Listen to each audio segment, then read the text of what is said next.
Hello everyone, and how are you guys doing? Today I want to talk about the second episode of What If Luffy reincarnates into Naruto's body, and we have reached the belch test, and right now I am really excited to talk about Luffy, or rather Naruto's power level. So let's start the video with the most important jutsu of all time, that is Shadow Clone Jutsu.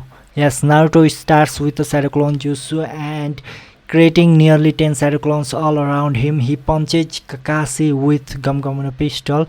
You have to understand, Luffy or Naruto is a food addict. He will not skip food. So he is full of energy, and this energy is presented through his vigorous attack as he punches Kakashi from all around. And with to dodge such an attack, Kakashi had no choice but to use substitution jutsu.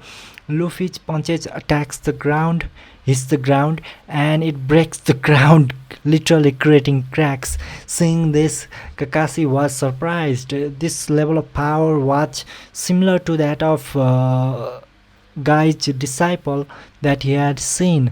So he finds that Naruto's taijutsu was quite strange but powerful. Of course, he was not going to go easy on the kid, so he immediately used heart beating technique and tries to pull Naruto underground. But Naruto, being Naruto, he simply just jumps before even Kakashi could attack him. His instinct was wild. He could feel the attacks around him. Of course, it wasn't like observation haki yet, but you have to understand, Luffy was able to perceive attacks even before someone could launch them, despite not learning. Not before they could launch them, but rather while they launch those attacks. He saw this when he was fighting against Crocodile. He was able to dodge a lot of Crocodile's attack, with those attacks being a lot faster than nor a lot faster, or rather, even you could even say that they were as close to Gaara's attack.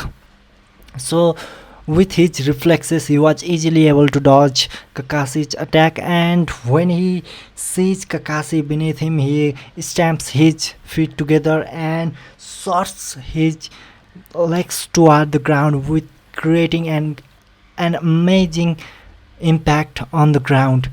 If Kakashi had not used his Shadow Clone to grab Naruto's leg, he would have been injured by that attack, because that was one of Luffy's strongest attacks at the early age. So after Luffy finishes his Gum Gum no spear attack, he immediately pulls both of his fists back and starts throwing punches after punches.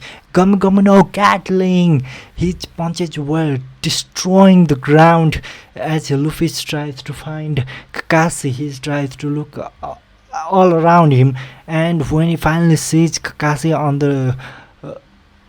the tree, he immediately extends his hand and grabs the tree as he swings himself toward the tree. Seeing this, Kakashi instantly decides to go on offensive.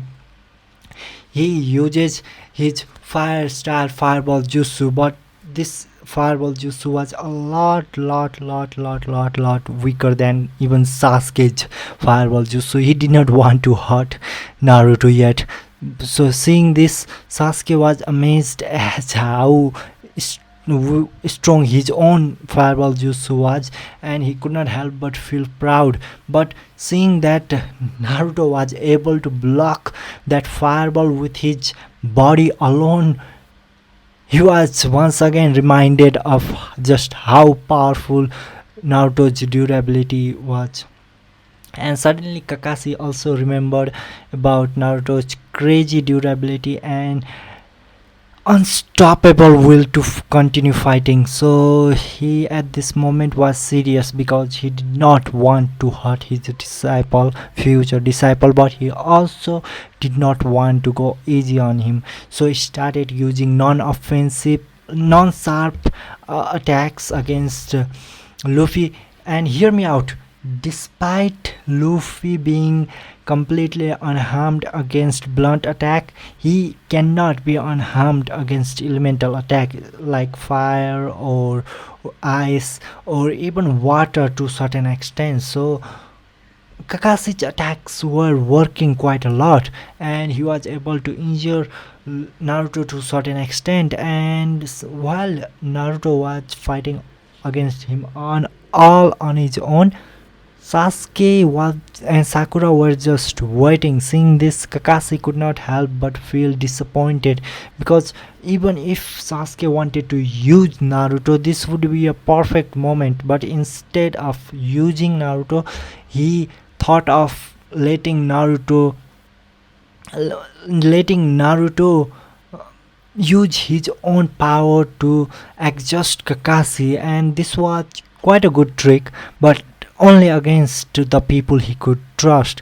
Because if it was against an enemy, then Naruto would definitely die, and that's why Kakashi was disappointed. But he did not think much about it. He thought they would fail once again, so he continued fighting against Naruto,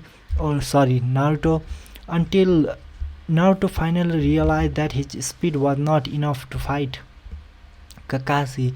He began to question his own strength, and because his will did not make him stop and quit fighting, he wanted to find a way to win against Kakashi. No matter what kind of trick Kakashi uses, Naruto was able to fight off, but the injuries on his bodies were increasing at a rapid pace. If this continued, he would definitely fail, but he did not want it to fail.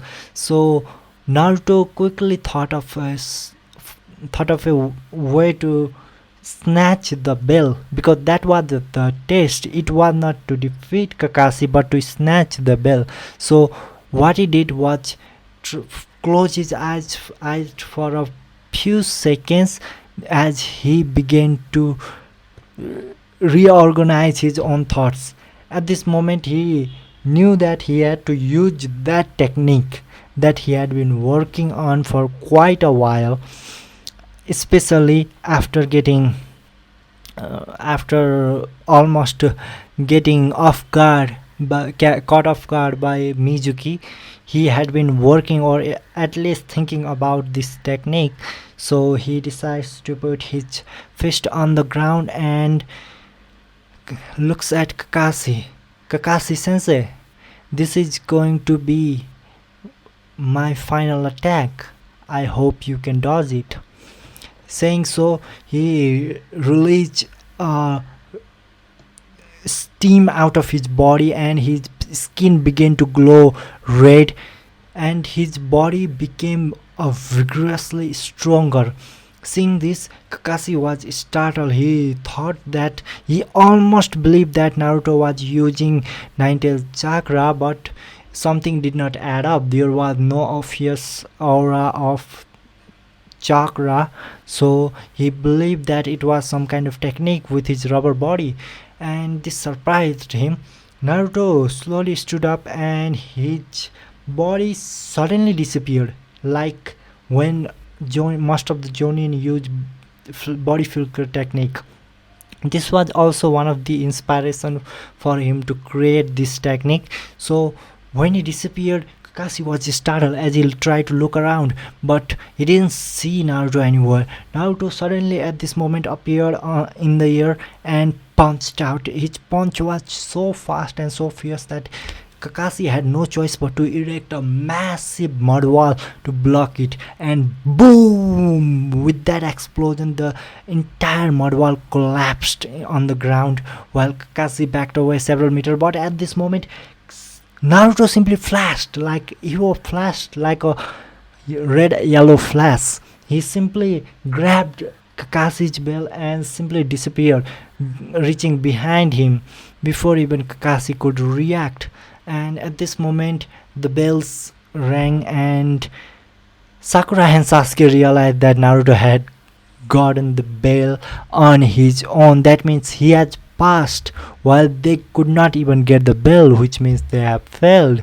And this was quite an interesting turn of event, because here we finally see what kind of person Naruto truly is.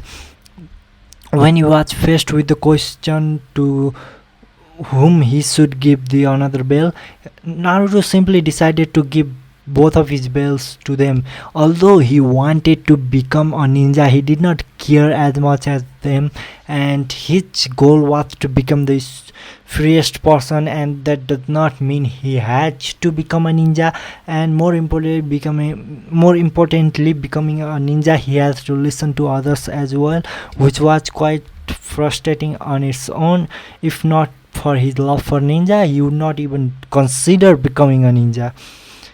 That being said, when Sasuke saw Naruto giving him the bell, he immediately refused, saying that he would not accept other charity, and he would rather go back to academy and study for one more year before graduating once again. Sakura was the only one left, and she also decided to give up because she found that she was the weakest among all, and Sasuke and Naruto should get this chance. Seeing this, Kakashi finally agreed and said yes by letting them pass, and finally the Team 7 was formed. And after that, nothing really changed. They keep doing D-rank missions where they kept catching cats. Naruto loved it though. Naruto, he loved playing with the cats all the time. Even most of the time he would simply ask the cat to run away to him so that they can play together. It was quite funny scene, but later Naruto was discovered by Kakashi that he was actually asking the cat to play with him all the time. And finally with that, Kakashi had no choice but to level up a bit. They decided to go for C rank task, and they finally reach for a escort mission, and this mission was quite interesting to Naruto, because he has never gone out of Konoha, and just thinking about being out of Konoha made him feel excited. He immediately accepted the task, and Team 7 also accept the task. So they finally prepared themselves to leave the Konoha, and when they left the Konoha, Naruto sucked the freest air that he had breathed for a long time, and he was feeling suffocated living inside Konoha for such a long time. And after that, Naruto realized that he should also focus on the mission, because Kakashi sensei told him to.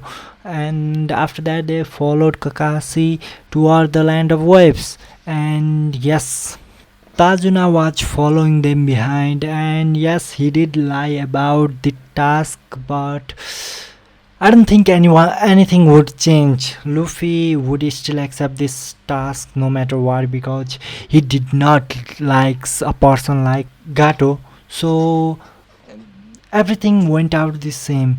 They made Demon's brother at the beginning. Luffy didn't see the attack coming, but he immediately reacted with his fast reflexes and gave them to a Gum pistol in their face, and then Gum Gatling in their body, knocking them out instantly before even Sasuke and Sakura could react. And finally, Kakashi interrogated them, and they got the information about Gato from Tajuna. They still decided to continue the task, as Naruto's righteous heart would not let Gato do anything he wanted to do with Land of Waves. So they continue toward Land of Waves, and in the middle they finally met a person. Yes, this person was none other than Jabuja, and the legendary fight between Jabuja and Kakashi starts right now, and this is where I'm going to end the video, so stay tuned for the next one.